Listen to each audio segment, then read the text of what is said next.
Posso ler? Já assim, certo dia Jesus estava perto do lago de Genazaré e uma multidão o comprimia de todos os lados para ouvir a palavra de Deus. E viu à beira do lago 2 barcos deixados ali pelos pescadores que estavam lavando as suas redes. Entrou num dos barcos, o que pertencia a Simão, e pediu-lhe que o afastasse um pouco da praia. Então sentou-se e do barco ensinava o povo. E tendo acabado de falar, disse a Simão: vá para onde as águas são mais fundas, e a todos lancem as redes para a pesca. Simão respondeu: mestre, esforçamo-nos a noite inteira e não pegamos nada, mas porque és tu quem está dizendo isto, eu vou lançar as redes. E quando o fizeram, pegaram tal quantidade de peixes que as redes começaram a rasgar-se. Então fizeram sinais a seus companheiros no outro barco para que viessem ajudá-los, e eles vieram e encheram ambos os barcos ao ponto de começarem a afundar. Amém? Que o Senhor possa falar poderosamente com você. Numa noite, Pedro não pescou nada. E diz aqui que quando Jesus dá uma ordem a ele, Jesus dá uma direção para Pedro, ele responde para Jesus, no versículo 5, ele responde para Jesus que eles haviam se esforçado a noite inteira, só que não pegaram nada. Mas porque é você que está dizendo isso, eu vou lançar as redes. E ele fez isso, e seguiu a direção certinha que Jesus deu para ele, inclusive para que ele pudesse ir nas águas mais fundas, para que ele pudesse ir mais fundo aonde ele já havia tentado fazer alguma coisa e não tinha tido nenhum tipo de resultado. Embora ele mesmo disse que havia se esforçado, ele não pegou nada. Não teve um resultado, não teve um fruto. E muitas vezes, na nossa vida, isso vai acontecer. De repente a gente está se esforçando para fazer alguma coisa e não ter resultado nenhum. Não ter resultado nenhum. E eu creio que Deus, Ele nos permite realmente nós passarmos por esse tipo de experiência, de nos esforçarmos, de trabalharmos e não obtermos nenhum tipo de resultado. E muitas vezes também, embora a gente se esforce sozinhos, sem Deus, sem a presença do Senhor, é óbvio que também nós não vamos conseguir resultados. Você pode ver que muitas vezes pessoas que trabalham, se esforçam e não tem nenhum tipo de resultado, porque muitas vezes elas estão fazendo algo que é natural, algo que de repente que elas resolveram fazer, como Pedro fez algo natural. Ele fez até algo certo aqui dentro, digamos assim, dos princípios de uma pesca. Ele era pescador, ele sabia do lugar certo para pescar, ele sabia da hora certa para pescar. Só que ele foi lá e não pegou nada.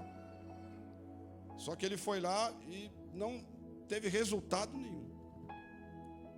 Embora, está escrito aqui, ele declara e ele mesmo diz: nós nos esforçamos a noite inteira e não pegamos nada. E o Espírito de Deus me chamou muito a atenção nessa passagem, com a questão até de frustração. Porque muitas vezes as pessoas estão frustradas e se frustram muitas vezes por ir realizar algo e não conseguir um resultado, não conseguir, né, um fruto daquilo que ela se propôs a fazer. E aí,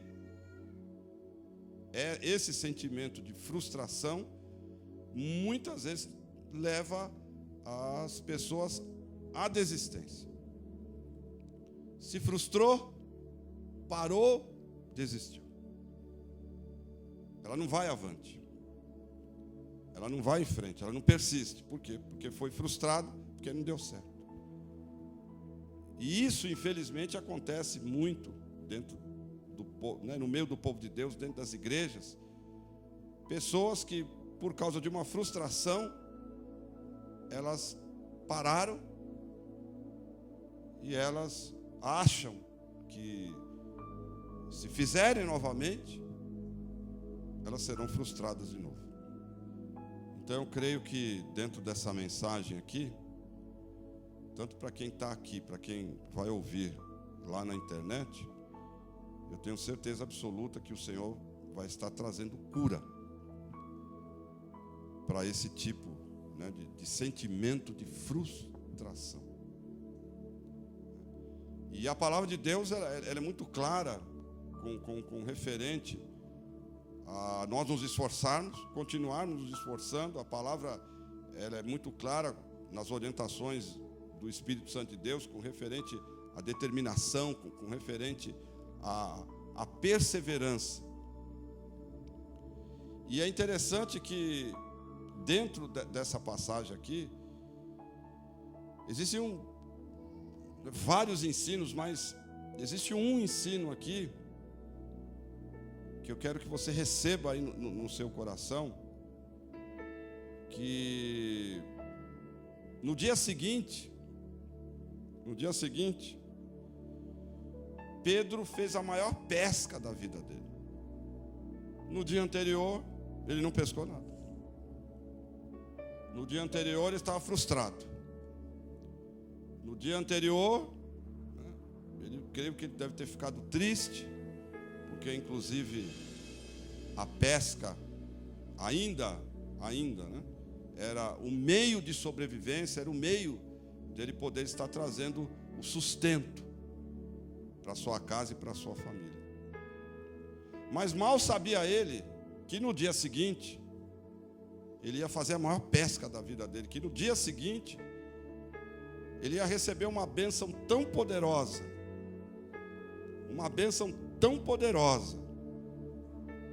que essa bênção ela ia ser até dividida, aleluia, com outras pessoas. Então eu quero te dizer assim, e guarda bem isso no teu coração: a sua melhor experiência, ela pode vir depois da maior frustração que você teve. Está sentindo aí a unção? Eu estou sentindo o Espírito Santo. Quem está sensível está sentindo. A sua melhor experiência pode vir depois da maior frustração que você pode ter. Por isso, você não pode desistir. Por isso as pessoas realmente não podem desistir.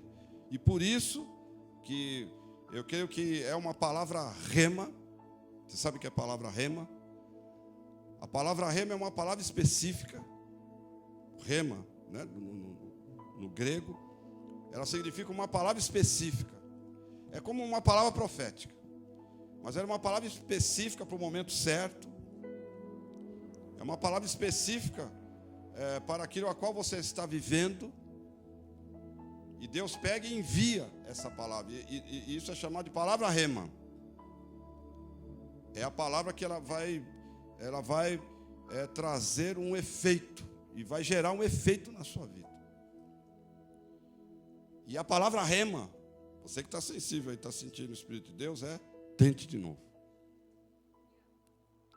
Aleluia. Tente de novo. Porque não pode desistir.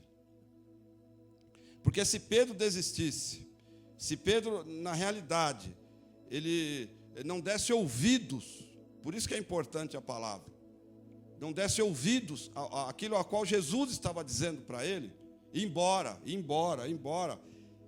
O que Jesus falou aqui era completamente contra a um princípio de pesca e era completamente contra aquilo que Pedro já havia realizado. Porque, como eu te disse, Pedro entendia de pesca, Jesus não. Jesus não era pescador, Jesus era pescador de alma. Pedro era pescador, Pedro era entendido de pesca. Por isso que ele fala isso com Jesus. Eu vou fazer, Jesus, eu vou fazer porque é você que está falando. Então eu creio assim, que se fosse outra pessoa que viesse para Pedro e falasse, Pedro, faça dessa forma, Pedro não ia fazer. Porque era o oposto. Era oposto a algo que ele conhecia, era oposto a algo que ele já... a experiência que ele tinha com o trabalho dele com a pesca.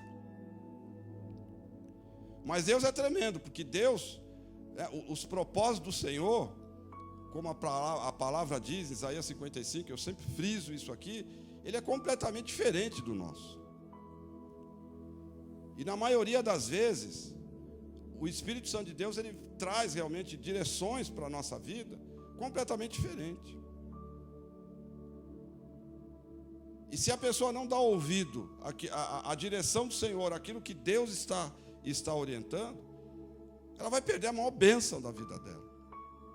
Porque se Pedro não desse ouvido a Jesus, se Pedro não desse ouvido à palavra rema, que veio para ele naquela hora ali, ele teria perdido a maior bênção da vida dele e teria perdido essa experiência que ele teve de um milagre. Mas glorificado seja o Senhor, que ele ouviu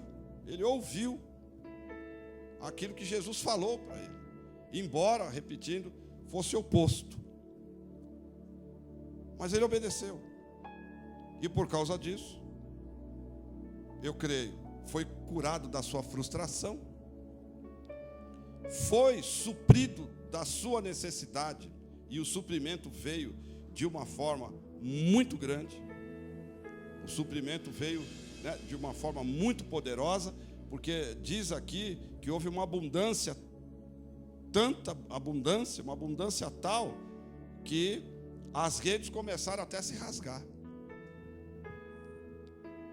E ele teve que chamar outras pessoas, por isso que eu falei, outras pessoas foram participantes da bênção que Deus derramou sobre a vida de Pedro.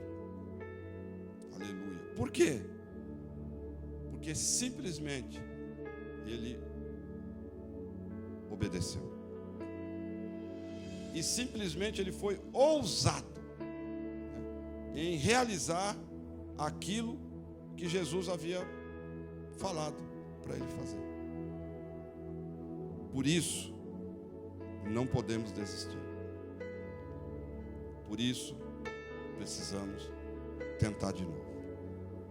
Não deu certo, ele foi lá, tentou de novo, e dessa vez, através de uma palavra profética, de uma palavra rema, deu certo, e o milagre aconteceu. Porque muitas vezes nós achamos que uma coisa ruim, uma coisa que é ruim para nós, ela pode, ruim entre aspas, né? Ela pode não vir de Deus. Porque Deus é bom, Deus é muito bom. Deus, ele tem o melhor para cada um dos seus filhos e filhas. Melhor. Pensamentos maiores e caminhos maiores. Então ele tem o melhor. Né? E muitas vezes o melhor de Deus não é o que nós imaginamos, não é o que nós pensamos. E de repente uma coisa, entre aspas, ruim, está vindo do Senhor. Por quê? Porque Ele está preparando algo melhor. Porque Ele está preparando algo maior. Porque é assim que funciona. Esse é o processo de Deus. E você pode ver que você enfrenta a sua maior oposição quando está mais próximo do seu maior milagre. Você vai enfrentar a sua maior oposição quando você está mais próximo do seu milagre. Pedro estava próximo de receber um milagre aqui. E de repente poderia vir aqui uma oposição do próprio pensamento dele, do próprio entendimento dele, com aquilo a qual o Senhor estava falando com ele. Porque muitas vezes nós é que somos a oposição. Muitas vezes não é nem o diabo. Muitas vezes nós nos tornamos a oposição de não recebermos o milagre. Por causa do nosso pensamento, da nossa teimosia, porque as coisas precisam ser da nossa forma. Às vezes nós não temos discernimento e nós acabamos sendo a maior oposição. E muitas vezes o diabo, ele está longe de ser um opositor nisso, em situações. Mas ele também, e nós vamos ver isso dentro da palavra, onde o Espírito de Deus, esse Espírito que está aqui se movendo, me leva até lá para me mostrar uma oposição maligna. E mostrando dentro da palavra de Deus que quando o milagre está próximo, o inimigo virá com muita oposição, a maior. A coisa se torna realmente, ela se torna algo muito forte quando um milagre vai acontecer. E eu creio que muitas vezes o inimigo sabe que o milagre vai acontecer, e é bem aquilo que o Senhor tem nos ensinado. Ele quer nos tirar fora da nossa posição, ele quer nos levar longe dos acontecimentos, ele quer nos afastar dos acontecimentos, daquilo que Deus vai fazer, daquilo que Deus vai realizar. E muitas vezes ele vem com a oposição mesmo, feroz, porque ele sabe que um milagre tremendo está por acontecer na nossa vida. A Bíblia relata isso. Eu não sei se você já teve esse tipo de experiência. Eu tenho tido esse tipo de experiência ao longo da caminhada com o Senhor, dessa questão de que quando algo grande vai acontecer, o milagre vai acontecer, a oposição se torna maior. A luta se torna maior. E o Senhor está dizendo aqui, e muitas vezes, uma luta interior começa. Aleluia. Aleluia, porque o Espírito de Deus está aqui. Uma luta interior começa querendo, e eu vejo isso como uma oposição, querendo nos tirar fora do propósito de Deus e querendo nos impedir de estar recebendo o milagre. Aquilo que Deus vai fazer, aquilo que Deus vai realizar. E a Bíblia, ela tem diversos relatos com referente a isso.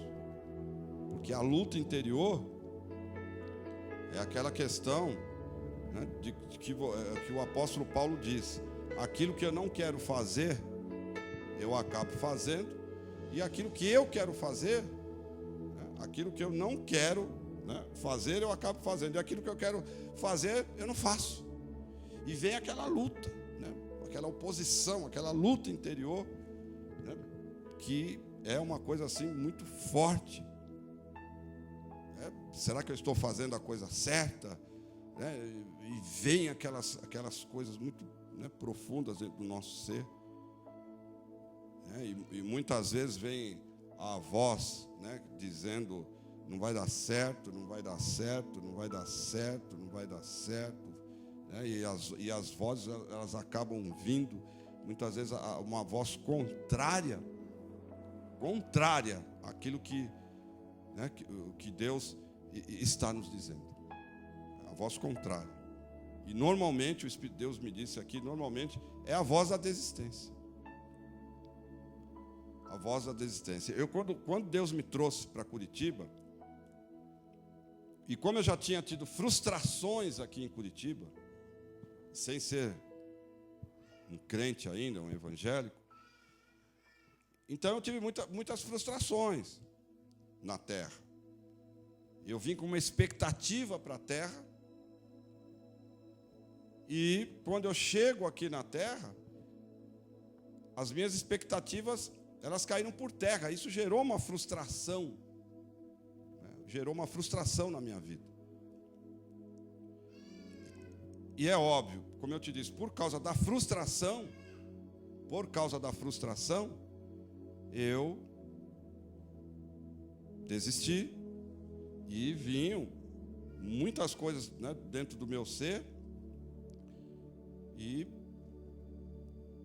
me levando, né, de volta para a minha terra.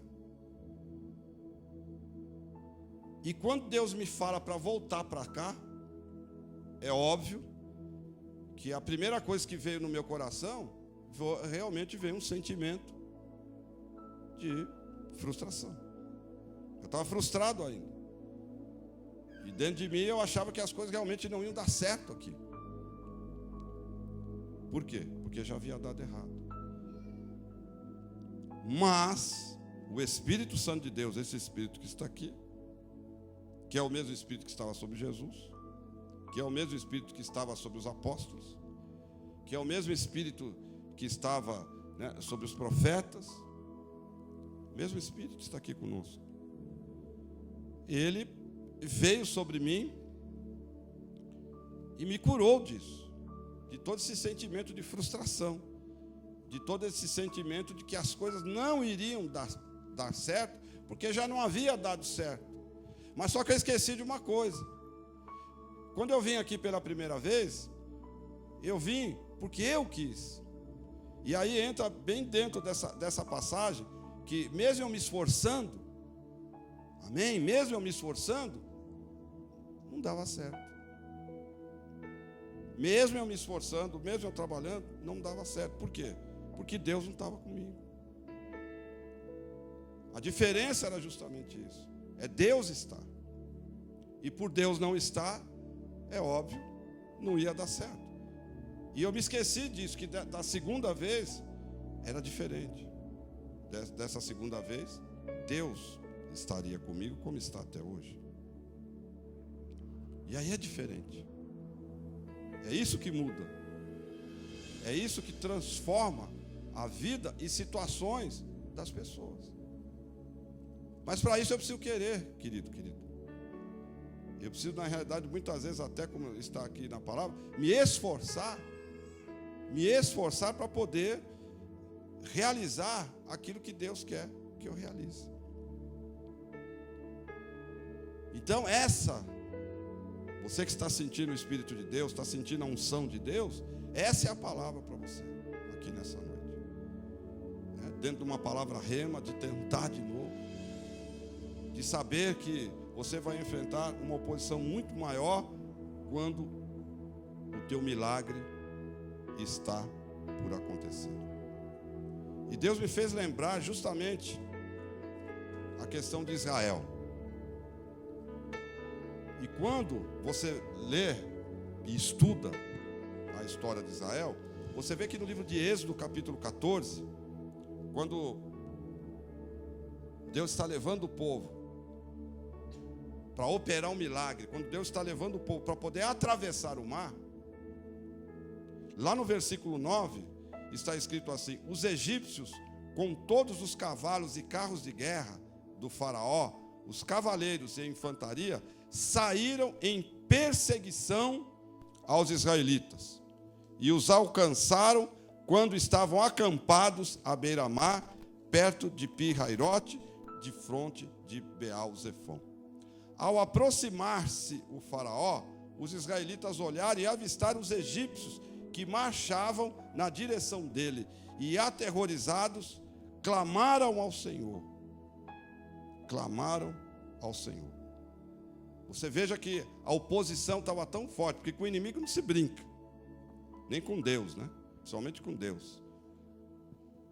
Porque a palavra dele diz que ninguém zomba de Deus. O apóstolo Paulo fala a respeito disso, né? E com o inimigo nós devemos brincar também, porque o Senhor nos ensina a não menosprezar, embora maior é o que está em nós do que aquele que está no mundo. Mas a gente não pode menosprezar.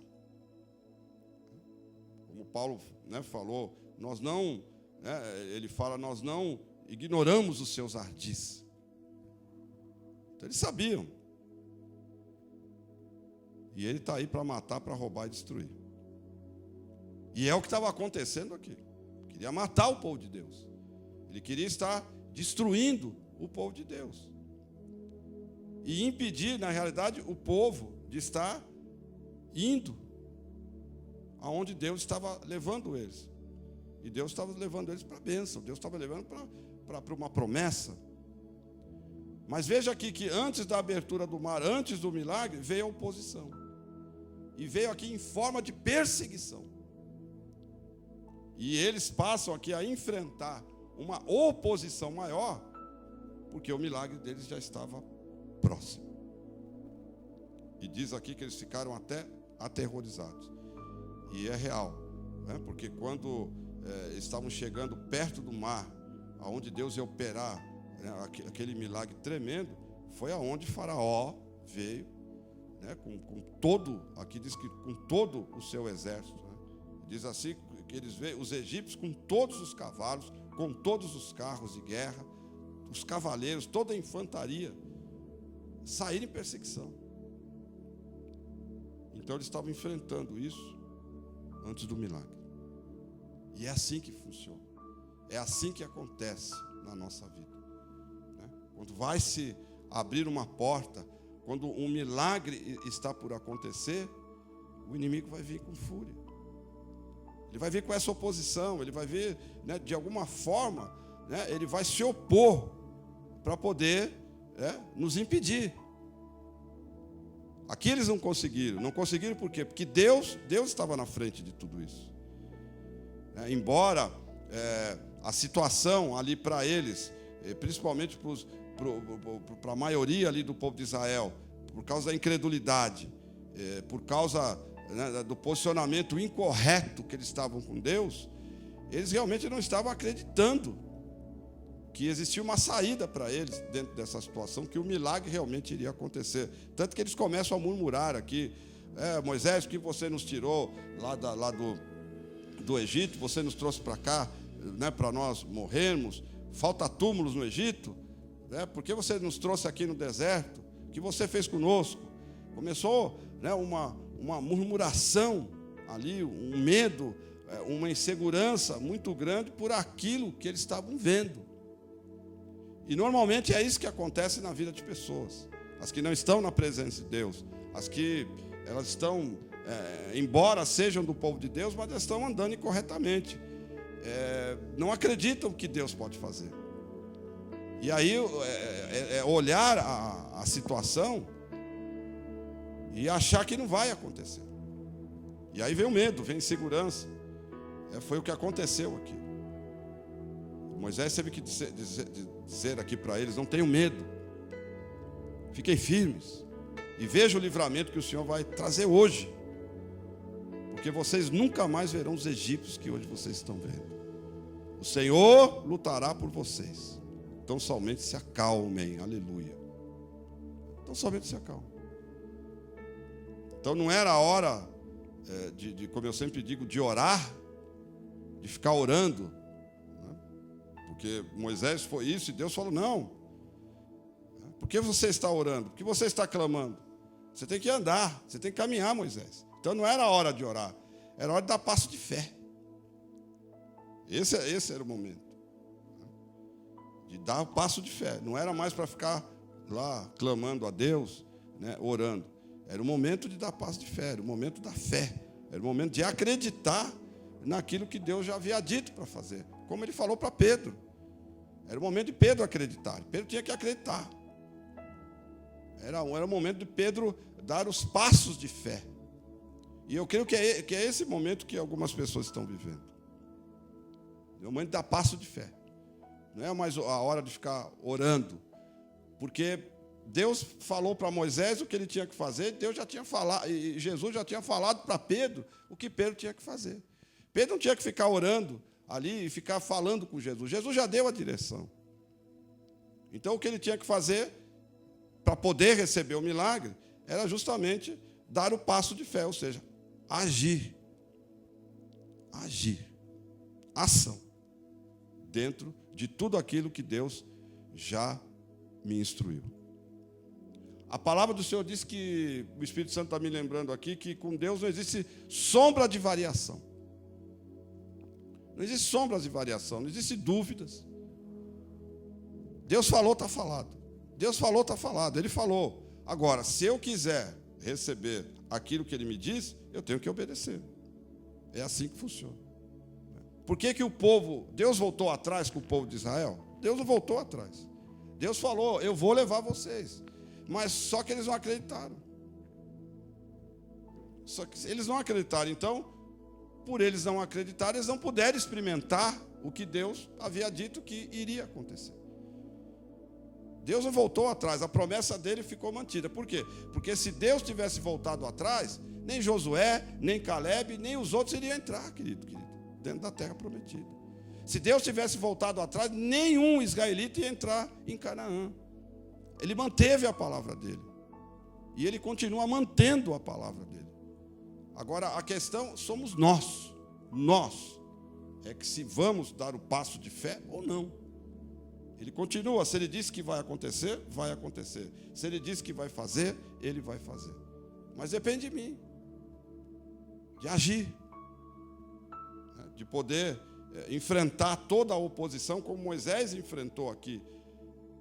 E Moisés ainda teve que estar intercedendo e agindo ainda no meio do povo, para poder acalmar aquele povo, para poder não deixar o povo, nesse momento, nessa hora, que era um momento muito delicado aqui, porque em todas as vezes que um milagre vai acontecer, em todas as vezes que uma palavra de Deus vai se cumprir, é um momento delicado. É um momento muito delicado. Por quê? Porque temos que tomar decisões. Temos que tomar decisões. E decisões são muito delicadas. Porque se eu tomo uma decisão errada, a minha vida vai ser como um dominó. Né? Sabe aquele dominó que você coloca tudo em fileira, derruba um, tudo vai ser derrubado. Se eu tomar a decisão certa, eu vou estar na bênção. Se Pedro tomasse a decisão errada, não vou ouvir Jesus, repito aqui o que eu já disse, ele não ia experimentar o milagre. Não ia ter provisão. Ele está precisando de provisão. Ele não ia ter provisão. Mas ele tomou a decisão certa, ele resolveu obedecer. Como Moisés também toma a decisão certa e resolve ali obedecer e ainda ajudando o povo para que o povo se mantivesse na obediência. E essa é a função de um líder. É manter o povo na obediência. Essa foi a função de líderes como Moisés, de líderes como Josué, né? E outros líderes, de manter o povo na obediência, manter o povo numa posição certa, numa posição correta, para que o povo possa ser abençoado. Para que as pessoas possam chegar aonde Deus quer que ela chegue. Essa é a função de um líder. É um guia. Um líder é um guia. Um líder que não guia não é líder. Ele tem que guiar as pessoas ao caminho certo. Moisés, Josué e todos os outros líderes, rei Davi e outros líderes que você vê na Bíblia, você vê essas pessoas guiando pessoas. Guiando pessoas, ajudando essas pessoas muitas vezes a se acalmarem, ajudando essas pessoas muitas vezes orando para que elas não sejam curadas de frustrações e tantas outras coisas, e guiando elas para o caminho. O caminho. Essa é a função. E é o que Moisés estava fazendo justamente aqui. Para que o povo se mantivesse firme, para que o povo se mantivesse ali acreditando, para que todos eles pudessem ser participantes do milagre que iria acontecer. Amém? Deus está para operar um milagre. Amém? Deus está para operar um milagre. E a vontade de Deus é que todos sejam participantes.